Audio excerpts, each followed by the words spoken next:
مش لازم تعمل دايت قاسي، ومش لازم تمشي كل يوم ساعة كاملة، ومش لازم تقفل على نفسك التلاجة عشان توصل للشكل ده.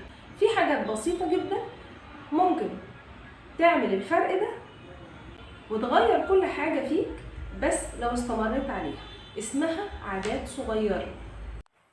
معاكم إيمان الجندي، استشاري تغذية علاجية، سمنة ونحافة ورياضيين، حوامل ومرضعات، أطفال وبالغين وكبار سن وذوي أمراض مزمنة.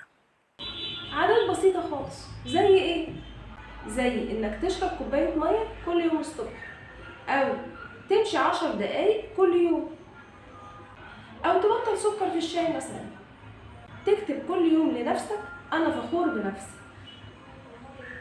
الخطوات دي لو اتكررت كل يوم هتعمل فرق مش طبيعي، مش عشان جسمك بيتغير بس، لا ده كمان عشان احساسك بنفسك بيتغير. هتحس انك تقدر تتحكم في الاكل، مش الاكل هو اللي بيتحكم فيك. السر هنا مش في انك بتتغير وبس، لا، السر ان انت بتتعود وتثبت على عادة معينة، وبعد كده العادة دي هنزود ونبني عليها عادات تانية كتير.